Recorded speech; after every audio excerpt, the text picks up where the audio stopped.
Hari ini kita bakal bahas sebuah kisah yang, bisa dibilang jadi pelajaran penting di dunia DeFi. Ini cerita tentang SushiSwap, sebuah platform yang naiknya super cepat, jatuhnya juga dramatis, dan sekarang lagi berjuang mati-matian buat bertahan. Coba lihat angka ini, 99%. Gila kan? Ini adalah angka keruntuhan total value locked atau TVL-nya SushiSwap.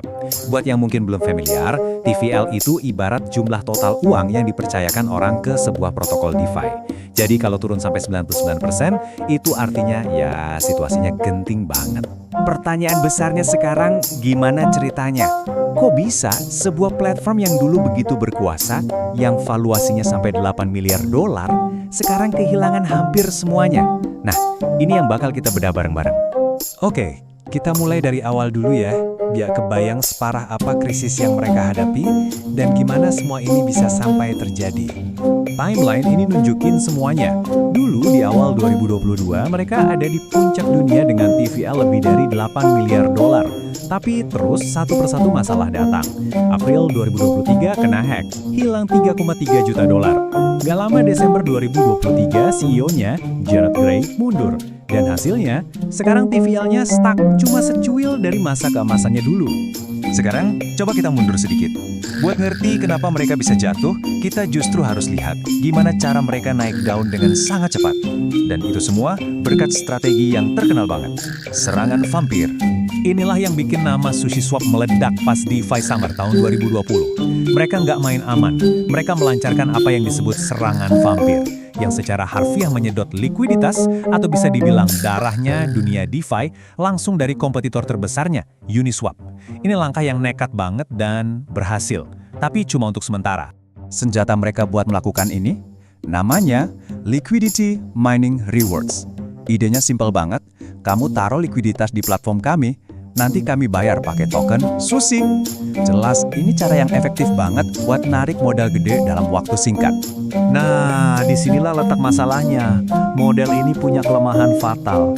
Yang datang itu kebanyakan investor bayaran atau yield farmer yang cuma ngejar untung gede dan cepat. Begitu imbalannya mulai turun, ya mereka cabut ke tempat lain. Akhirnya, SushiSwap ditinggalin, likuiditasnya kering, dan nggak punya basis pengguna yang loyal. Sadar model lama ini nggak bakal jalan terus, SushiSwap akhirnya mencoba putar haluan besar-besaran. Disinilah kita masuk ke bagian ketiga, upaya mereka membangun kembali dengan model tokenomics yang benar-benar baru. Ini perubahan cara berpikir yang total. Nggak lagi cuma menarik orang yang cari untung sesaat, tapi fokus buat membangun kemitraan jangka panjang sama penyedia likuiditas yang beneran serius. Tujuannya sekarang itu stabilitas, bukan lagi pertumbuhan instan yang nggak jelas.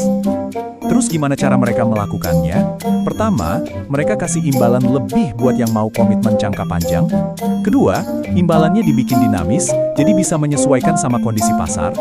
Ketiga, ada pilihan staking yang lebih fleksibel. Dan yang paling penting, sistem tata kelolanya dirombak biar partisipan yang aktif punya suara lebih besar. Intinya, semua langkah ini dirancang buat menciptakan loyalitas. Rencananya sih kalau ini berhasil, semua pihak bakal diuntungkan. Penyedia likuiditas dapat cuan yang lebih stabil, trader dapat pengalaman trading yang lebih mulus, dan kas SushiSwap sendiri jadi lebih sehat. Di atas kertas, ini kelihatan kayak solusi yang sempurna kan? Tapi, ya namanya juga cerita.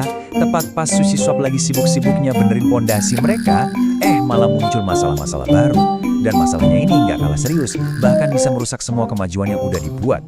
Ada 3 pukulan telak. Pertama, kena hack lagi, rugi 3,3 juta dolar. Kedua, krisis tata kelola yang bikin heboh, di mana satu dompet bisa ngendaliin voting yang krusial. Dan ketiga, persaingan dari raksasa kayak Uniswap yang makin menjadi-jadi. Kutipan dari The Defiant ini benar-benar menohok. Gimana sebuah protokol bisa ngaku terdesentralisasi kalau keputusan sepenting melipat gandakan emisi token bisa diputuskan sama satu entitas aja? Ini merusak kepercayaan dan mempertanyakan nilai inti dari DeFi itu sendiri. Soal persaingan, angkanya nggak bisa bohong. Sampai akhir 2023, Uniswap bisa menghasilkan hampir 1 miliar dolar dari biaya protokol. Sementara SushiSwap cuma di angka puluhan juta. Ini udah bukan persaingan lagi, tapi dominasi total. Kelihatan banget kan bedanya? Nah, ini membawa kita ke babak akhir. Dengan posisi yang udah kejepit banget, SushiSwap sekarang mempertaruhkan segalanya pada satu manuver terakhir. Sebuah roadmap inovasi yang super ambisius. Strategi mereka sekarang adalah Oke, kita nggak bisa ngejar dengan cara lama, jadi kita harus ciptain permainan baru. Mereka bertaruh besar pada serangkaian produk baru yang diumumkan untuk tahun 2024, dengan harapan inovasi teknologi inilah yang bisa jadi penyelamat mereka. Apa aja rencananya? Ada Blade buat ngatasin masalah klasik impermanent loss. Ada Kubo buat pasar perpetuals. Ada Susa, sebuah order book on-chain yang katanya lebih cepat. Dan ada Sushi Labs, rencana buat ekspansi ke blockchain lain kayak Solana. Ini benar-benar pertaruhan all-in pada inovasi. Jadi inilah pertanyaan utamanya. Kita udah lihat gimana mereka meroket, gimana mereka punya kelemahan fatal, gimana mereka mencoba bangkit, sampai akhirnya dihantam krisis baru lagi.